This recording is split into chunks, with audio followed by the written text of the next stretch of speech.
સુરત પોલીસે કુખ્યાત મધુ ભુવાને ઝડપી લીધો છે। લોકોને ધાક ધમકી આપી તે પૈસા પડાવતો હતો।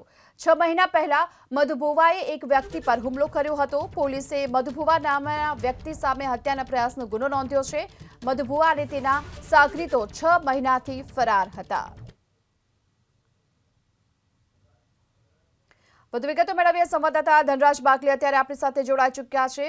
ધનરાજ, કુખ્યાત જે મધુ ભુવાને હાલ ઝડપી પાડવામાં આવ્યો છે, શું વિગતો મળી રહી છે?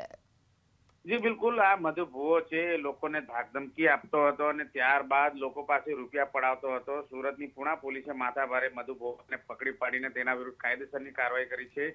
6 મહિના પહેલા મધુ ભુવા અને અન્ય આરોપીઓ એક વ્યક્તિ ઉપર જીવલેણ હુમલો કર્યો હતો અને ત્યારબાદ પુણા પોલીસમાં આ બાબતે ફરિયાદ નોંધાઈ હતી। ત્યારે મધુ ભુવા અને ટોળકી વિરુદ્ધ હત્યાના પ્રયાસને લઈને ગુનો નોંધાતાની સાથે જ પોલીસ એક્શનમાં આવી હતી। જોકે આરોપી છેલ્લા 6 માસથી નાસ્તો ફરતો હતો અને વોન્ટેડ હતો।